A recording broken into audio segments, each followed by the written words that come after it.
Bonsoir à tous, très heureuse de vous retrouver pour vos éditions du week-end. Voici les titres de l'actualité de ce vendredi 16 janvier. Le ministre d'État Christophe Mirmont a reçu la presse monégasque en sa résidence. Le centre commercial de Fontvieille, l'usine d'incinération, plusieurs dossiers prioritaires ont été abordés lors de cette traditionnelle cérémonie des vœux. Nous y reviendrons. Avec notre envoyé spécial à Paris, nous reviendrons aussi sur les vœux adressés par la ministre des Relations extérieures et de la coopération, Isabelle Béraud-Amadei, au corps diplomatique accrédité en principauté et résidente en France. Ils ont été livrés hier soir. Les bâtiments modulaires qui accueilleront les lycéens de l'Annonciade sont en train d'être installés juste à côté du collège Charles III. Nous vous les présenterons. Et puis l'invité de ce journal sera Delphine Horviller. L'écrivaine et rabbin est en principauté dans le cadre des rencontres philosophiques de Monaco. Mais d'abord, nous l'avons appris ce soir par la voie d'un communiqué du Palais Princier. Le prince Albert II a, je cite, bénéficié d'une intervention médicale programmée et de courte durée au niveau du cuir chevelu et du visage pour le traitement d'une pathologie bénigne. Il est précisé que cette intervention, qui nécessite la pose de quelques points de suture, intervient dans le cadre d'un suivi dermatologique de routine et qu'elle n'impacte pas le programme du souverain. Nous poursuivons donc ce journal avec cette tradition en janvier. Les cérémonies des vœux, le ministre d'État Christophe Mirmont a invité les représentants des médias aujourd'hui en sa résidence. Bonsoir Émilie Rousseau, vous avez assisté à cette cérémonie. Que faut-il en retenir ? Oui, le ministre d'État n'a pas dérogé à la tradition. C'est devant une quarantaine de représentants des médias que Christophe Mirmont a prononcé son discours des vœux pour cette nouvelle année. Il est revenu tout d'abord sur ces 6 derniers mois écoulés depuis qu'il est à la tête du gouvernement princier. Pour rappel, Christophe Mirmont a pris officiellement ses fonctions le 21 juillet 2025. Le gouvernement porte, je crois, sur ce deuxième semestre un regard positif. D'abord, avec une situation budgétaire satisfaisante, avec près de 200 millions d'euros d'excédents qui nous ont permis de terminer l'année passée dans des conditions confortables grâce à des résultats économiques exceptionnels. Un budget pour 2026 qui a été voté en toute fin d'année, équilibré et qui confirme et renforce les priorités stratégiques de l'État et qui témoigne de son ambition pour la principauté. Les débats budgétaires que nous avons connus l'année passée témoignent, je crois cependant, de la nécessité d'inscrire les relations entre le gouvernement et le Conseil national dans une confiance renouvelée. Le vote du budget primitif, comme à l'automne celui du budget rectificatif, les réunions privées régulières que nous avons avec les élus et qui ont naturellement un caractère indispensable, font apparaître des marges de progrès pour répondre aux interrogations, aux attentes des élus. Je me suis engagé sur ce point à y travailler avec eux et nous nous mobiliserons dans cette perspective dans les semaines à venir. Le ministre d'État a réaffirmé les priorités de son gouvernement pour l'année à venir. 3 dossiers prioritaires ont été identifiés. D'abord, la transformation du centre commercial de Fontvieille. Rénover cet équipement est bien sûr indispensable. Il est le lieu de rencontre de tous les résidents, de tous les monégasques, et pouvoir renouveler l'offre marchande, offrir de nouveaux services de restauration et culturelle, pouvoir permettre d'améliorer les conditions dans lesquelles les commerçants pourront travailler, est naturellement un besoin essentiel, et nous y travaillons beaucoup avec l'ensemble des services de l'État. Vous le savez, les commerçants en place bénéficieront d'un traitement individualisé afin de les accompagner d'ici le démarrage des travaux, normalement prévus, à compter de 2028. D'ici là, et je veux le confirmer, des travaux d'embellissement seront réalisés pour permettre de garantir l'attractivité du centre et sa chalandise. Et là aussi, les travaux démarreront très prochainement. Deuxième sujet important, c'est la poursuite des procédures relatives à la rénovation du centre de traitement et de valorisation des déchets. Là aussi, ce sujet a été beaucoup débattu avec le Conseil national, vous le savez. L'enjeu, c'est de pouvoir reconstruire un outil industriel vieillissant, dimensionné pour faire face aux besoins de la principauté. Nous y travaillons de façon extrêmement importante pour confirmer les éléments du calendrier qui ont été présentés au Conseil national, mais nous avons besoin là aussi de continuer le travail avec lui. Enfin, troisième dossier, c'est celui de la réorganisation de l'audiovisuel public. Je me suis fixé comme objectif de pouvoir présenter un projet dans les toutes prochaines semaines. C'est l'échéance, là aussi, à laquelle le Conseil national a rappelé tout son attachement. S'ajoutent à ces dossiers le logement, le développement économique, la mobilité, les travaux réalisés pour sortir de la liste grise du GAFI et de l'Union européenne. Autant de dossiers qui mobiliseront le gouvernement princier. Cette année qui s'ouvre sera une année d'action, une année de réalisation pour le gouvernement, pour l'administration princière, une année où on prend des décisions, une année où on les assume et où on les met en œuvre. Et cette année, nous allons faire avancer ensemble les dossiers, faire sortir des projets, faire aboutir nos engagements. Et au prochain vœu, l'année prochaine, je souhaite que nous puissions toutes et tous, nous retrouver ici et dire oui, en 2026, il s'est passé des choses importantes à Monaco. 2026 sera marqué par plusieurs temps forts qui vont permettre de faire rayonner Monaco à l'international. Par exemple, en mai prochain, pour la première fois de son histoire, la principauté assurera la présidence du comité des ministres du Conseil de l'Europe. Elle accueillera également le grand départ de la Vuelta cet été. Merci Émilie pour ce retour sur les vœux du ministre d'État à la presse. De son côté à Paris, la ministre des Relations extérieures et de la coopération Isabelle Béraud-Amadei a adressé ses vœux au corps diplomatique accrédité en principauté et résidant en France. Et ce n'était pas le seul rendez-vous de la journée. Rejoignons tout de suite notre envoyé spécial sur place. Bonsoir Théo Schumer, vous avez donc suivi la délégation. Bonsoir Sarah, bonsoir à tous. Oui, c'est une cérémonie rituelle organisée chaque année ici à Paris. La cérémonie des vœux adressée aux représentants diplomatiques des pays qui sont accrédités en Principauté de Monaco, mais qui sont basés en France. Parce que vous savez que les 132 ambassades accréditées par le prince souverain ne sont pas toutes implantées à Monaco. Ce sont donc un peu moins d'une centaine de représentants qui ont été conviés hier midi à l'hôtel Shangri-La, dans le 16e arrondissement de la capitale, non loin du Trocadéro. Ils ont été accueillis et salués tour à tour, un par un, par la ministre des Relations extérieure et de la coopération, Isabelle Béraud-Amadei. Elle était accompagnée de l'ambassadeur de Monaco en France, Valérie Bruel-Melchior, mais également du nouveau directeur des relations diplomatiques et consulaires, Benjamin Valli, et de son adjointe, Mayra Fabre. Isabelle Béraud-Amadei a ensuite démarré son discours en saluant les succès de Monaco à l'international en 2025, comme l'Expo universelle d'Osaka. Et puis elle a donc présenté ses vœux au corps diplomatique pour l'année 2026. Une année chargée pour la principauté à l'international, notamment et surtout, vous le savez, au Conseil de l'Europe. Écoutez la ministre à ce sujet. C'est pour moi toujours un plaisir de venir à Paris à la rencontre des ambassadeurs qui sont accrédités en principauté. C'est l'occasion d'abord de les remercier pour les liens profonds d'amitié que nous entretenons avec les pays qu'ils représentent et bien évidemment de souligner les grands événements à venir en 2026. Vous l'avez mentionné, pour le département en particulier, la présidence du comité des ministres du Conseil de l'Europe qui se tiendra de mai à novembre 2026 et donc l'opportunité de présenter aux ambassadeurs quelles seront les priorités de cette présidence et le programme qui a été élaboré avec tous les départements qui ont été fortement impliqués dans l'élaboration de cet événement. Alors pour les représentants diplomatiques présents, cette cérémonie est importante puisqu'elle leur permet bien sûr d'avoir une présentation officielle de ces grands axes de travail de l'année, comme pour l'ambassadeur de Monaco en France que vous allez entendre.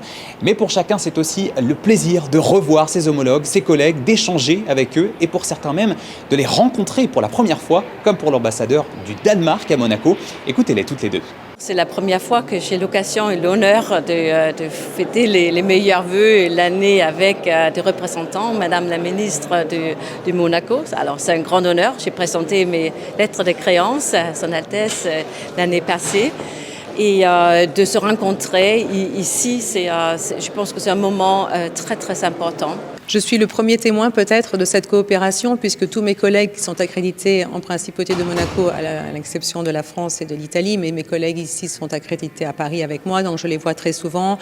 Je sais qu'ils s'investissent beaucoup dans la relation avec Monaco et nous avons toujours cette relation merveilleuse qui est de pouvoir approfondir avec chacun de ces ambassadeurs, de chacun de ces représentants de pays, des relations encore plus étroites. Voilà pour cette séquence, mais vous l'avez dit Sarah, ce n'était pas la seule de la journée.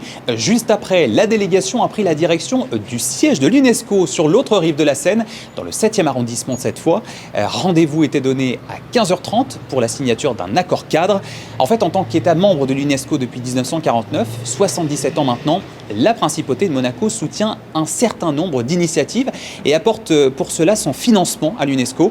Cet accord cadre, signé hier après-midi entre la ministre Isabelle Berroa-Manei et le directeur général de l'UNESCO, Khaled El Enani, visait donc à renouveler et renforcer la coopération entre Monaco et l'UNESCO pour la période 2026-2029. Un moment clé suivi de près et avec fierté par le directeur des partenariats de l'organisation qui était présent lui aussi. Cet accord, c'est aussi une marque de confiance supplémentaire. C'est un accord sur 4 ans, c'est un accord pluriannuel qui nous donne une prédictabilité avec un montant minimum garanti. C'est très important pour l'UNESCO de pouvoir planifier avec cette visibilité. Une ambition très large, mais qui contribue vraiment à des grands programmes de l'UNESCO et qui ajoute une valeur très importante pour nous. Après cette signature, s'en est suivie une réunion bilatérale d'une vingtaine de minutes qui a permis de détailler les sujets qui seront au cœur de la coopération entre la Principauté et l'UNESCO entre 2026 et 2029. Et ils sont nombreux. L'ambassadeur délégué permanent de Monaco auprès de l'UNESCO à Paris était évidemment présent hier et nous a expliqué quelles seraient ses grandes lignes. C'est pour Monaco une importance capitale de pouvoir démontrer notre soutien à une organisation internationale dans l'éducation, dans la science et dans la culture. Alors ça se décline dans différents domaines, bien évidemment. Ça peut être des fonds d'urgence, ça peut être également des rapports qui sont annuels pour l'éducation, mais également des bourses pour des jeunes scientifiques. Donc la Principauté s'inscrit par son ADN même dans les mêmes missions que l'UNESCO. Voilà, donc en bref, ce qu'il faut retenir de ce déplacement à Paris, c'est à la fois cette marque d'amitié et de reconnaissance vis-à-vis du corps diplomatique accrédité à Monaco, symbolisé par cette cérémonie de vœux annuelle, mais c'est aussi le témoignage d'un soutien fort du pays envers les projets internationaux qui lui tiennent à cœur et qui sont autant d'occasions de faire encore et toujours rayonner la Principauté. Et ce soir, ne manquez pas l'après-JT. Il s'agit ce vendredi d'une immersion au cœur de cette délégation permanente de Monaco à l'UNESCO. Vous le savez, les 840 élèves du lycée Albert Ier suivent actuellement leurs cours en distanciel. Ils effectuaient leur scolarité à l'Annonciade dans l'ancien collège Charles III et suite aux travaux entrepris à l'arrière du bâtiment, ils n'ont pu réintégrer leur classe après les fêtes de fin d'année. Des solutions ont été trouvées. Les anciens locaux de l'ISM avenue de la Quarantaine ont été réquisitionnés. Des salles de classe ont été libérées au lycée Régnier III et au collège Charles III. Et enfin, des travaux sont également en cours sous le pont Württemberg, comme vous allez pouvoir le constater dans ce reportage d'Alexandra Pani, Fabien Bonilla, Hugo Comasa et Thomas Deus. C'est un véritable défi à relever, construire un lycée provisoire en moins d'un mois. La direction des bâtiments publics s'est relevé les manches et s'est tout de suite mise à l'œuvre. Ça fourmille du côté de la place Württemberg. Ce jeudi dans la nuit, les premiers bungalows, que l'on appelle également des bâtiments modulaires, arrivent. Ils formeront, les uns embriqués aux autres, 2 bâtiments. Le projet consiste à créer 2 bâtiments distincts de 3 étages chacun, comportant 12 bungalows par étage, donc ça veut dire 36 bungalows, une surface globale de 540 m² par bâtiment. Et donc ça représente 72 bungalows qui vont arriver durant 6 nuits. Donc, ce soir, donc, jeudi 15, c'est la première nuit avec l'arrivée de 7 camions. Donc, chaque camion comprend 2 bungalows qui font 15 m², plus les escaliers. Ces bâtiments modulaires viennent de plusieurs endroits de France, Toulouse, Lyon, Marseille, Beaucaire ou encore Nice. Les premiers modules sont arrivés cette nuit et le lendemain matin, cela commence déjà à prendre forme. On prépare les abords, on installe les raccordements des réseaux pour l'électricité, le numérique, l'eau potable et les égouts. À l'intérieur, on équipe ces bungalows. Il y aura sur ce site 2 bâtiments, 21 classes, des bureaux administratifs, une infirmerie et des sanitaires. Jour et nuit, tout le monde s'active. Aujourd'hui, on doit être entre 30 et 40 personnes, sachant qu'on a des équipes qui travaillent la nuit également. On a donc l'entreprise Civiam, Fayat, on a l'entreprise MES, C2S pour la partie électricité, plomberie. On a également les concessionnaires, puisqu'on a Mondeco Télécom, on a la SMEG et on a la SMO. Les entreprises, on a un serrurier qui est Sun Riviera qui nous fait les portails qui seront vraiment l'accès principal, aussi les rampes d'accès qui sont équipées de mains courantes et de garde-corps, toujours pour la sécurité. Cet enjeu de planning très très serré nous oblige à faire vraiment des travaux jour et nuit, de manière à tenir ce délai qui est absolument improbable. Sur ce chantier, dans l'urgence, on utilise le mobilier urbain qui n'était pas forcément prévu. Au fil des jours, on découvre des éléments quand on creuse, quand on déblaye, quand on met à jour vraiment tout le site pour le découvrir dans son intégralité, puisque chaque jour est encore différent. On a découvert un gros édicule béton qui nous sera, finalement il était défavorable, il nous sera favorable puisqu'on va créer une petite zone confortable, disons, avec un petit banc, une petite assise, une petite machine à boisson pour vraiment agrémenter la zone et avoir une petite place dédiée à la pause café, la pause boisson en intercours. Un chantier qui prendrait une année en temps normal sera livré en moins d'un mois grâce à la volonté de l'ensemble des intervenants. Pour faire simple, c'est un marathon effectué à la vitesse d'un sprint pour une course contre la montre. Tout cela pour que les lycéens puissent reprendre les cours en présentiel le lundi 26 janvier. Naissance, mariage, décès, quelle était la tendance en 2025 ? La mairie a dévoilé les chiffres de l'état civil. Écoutons Nada Lorenzi, la conseillère communale déléguée au service de l'état civil nationalité, est au micro de Vanessa Dessy et Lionel Bernardi.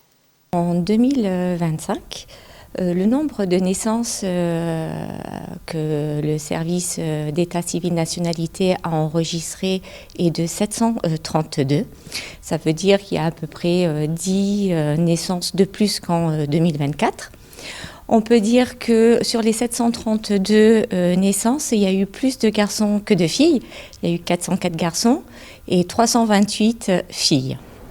Concernant les mariages, en 2024, donc, la mairie a recensé 176 mariages et en 2025, la mairie a célébré donc 202 mariages qui n'étaient plus arrivés depuis 2019.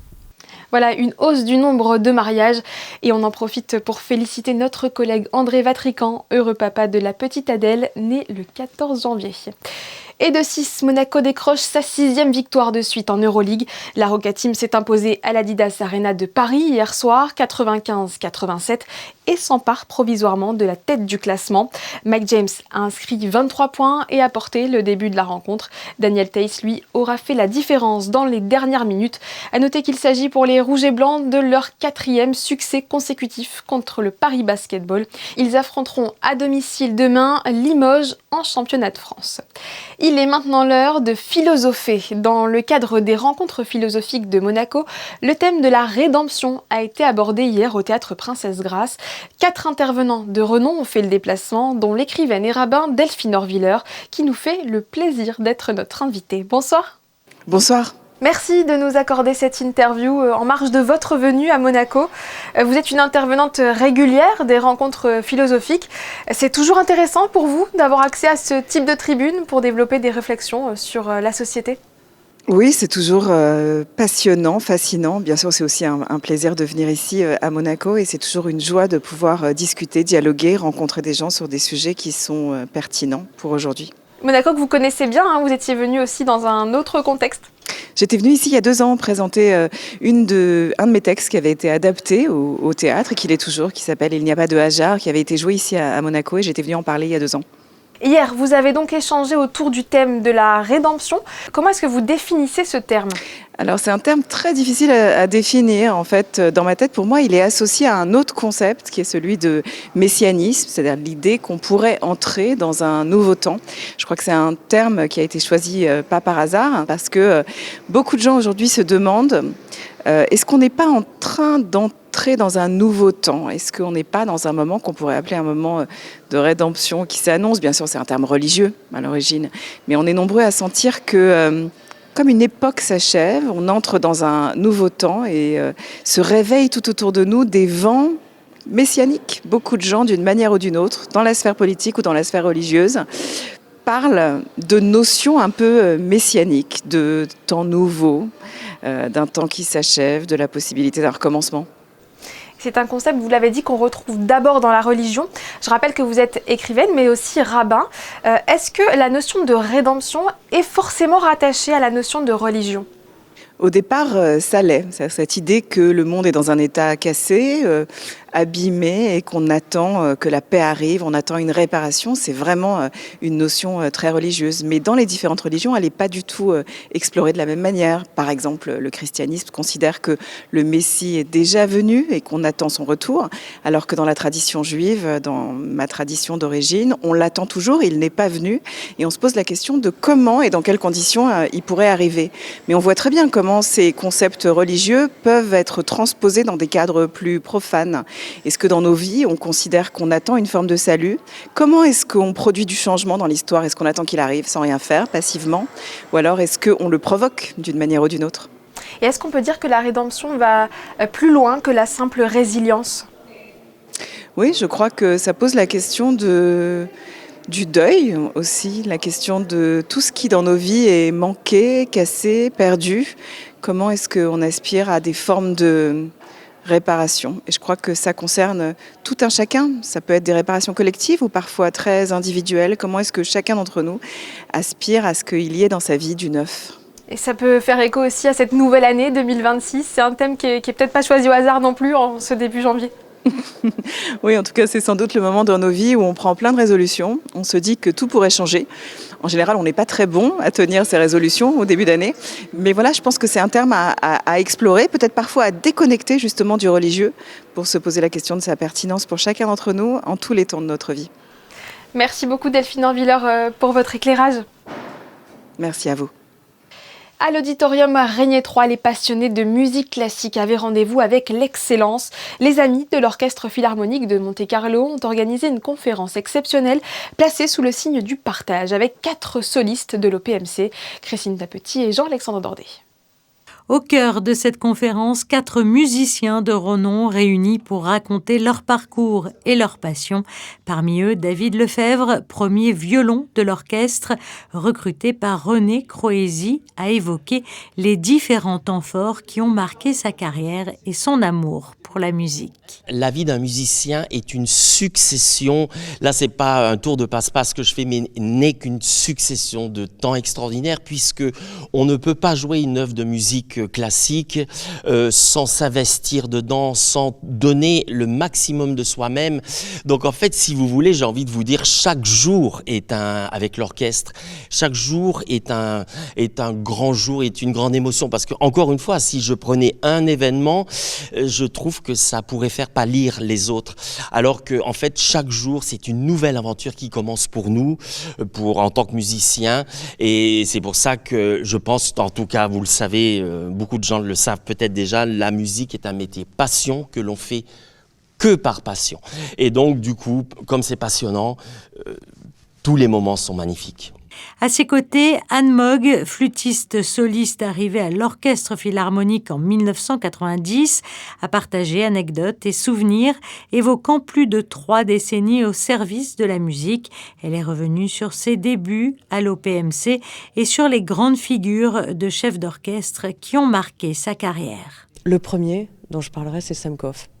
C'était un Russe qui doit être décédé maintenant de longue date, et qui arrivait comme ça. À l'époque, la Russie, c'était quand même loin. Il y avait moins de... il y avait vraiment des caractères très marqués entre les différentes cultures. Et en même temps que j'ai découvert l'orchestre, j'ai découvert justement ces différentes cultures en même temps que les différents répertoires. Moi, je suis rentrée sous Gelmetti, un chef d'orchestre italien fantasque qui avait des idées extraordinaires, qui faisait sonner l'orchestre à certains moments d'une façon très lumineuse. On a fait des enregistrements de Nino Rota, de musique de film, on a fait du répertoire. Alors c'était parfois inégal, mais on a fait beaucoup de choses. James de Priest, l'Américain, pour moi un poète extraordinaire. La conférence a également donné la parole à Thierry Amadi, violoncelliste solo, et à Julien Bourgeois, timbalier solo, 2 artistes passionnés également venus témoigner eux aussi de leur amour pour la musique classique et de l'exigence du travail orchestral. Un moment privilégié d'échange avec le public entre récits personnels, souvenirs de scène et émotions musicales. Avis aux fans de Game of Thrones, ne manquez pas l'exposition Vision of Game of Thrones de l'artiste Carlo Bocchio.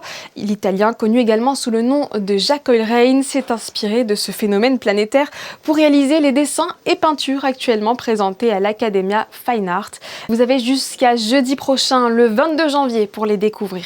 C'est la fin de cette édition, merci de l'avoir suivi. On la referme avec les images des bâtiments modulaires que les lycéens du collège Charles III investiront pour reprendre les cours en présentiel dans 10 jours, le 26 janvier.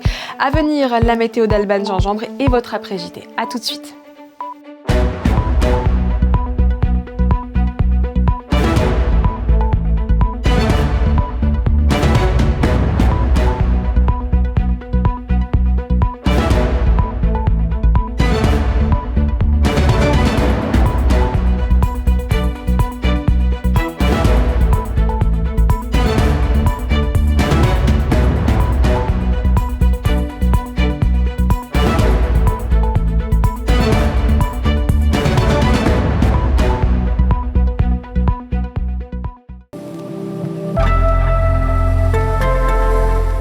Bonsoir à tous, le ciel couvert de ce soir annonce un week-end pluvieux. Demain, le temps sera perturbé toute la journée par une faible pluie et un ciel de plus en plus nuageux. Un vent fort qui s'intensifie en soirée, les rafales pourront atteindre les 45 km/h. Côté thermomètre, les températures seront comprises entre 12 et 14 degrés. Demain, samedi 17 janvier, nous fêtons les Roselines. Et puis ce sera aussi la journée internationale de la cuisine italienne. Alors à Monaco, nous sommes au bon endroit pour faire honneur aux recettes de nos voisins.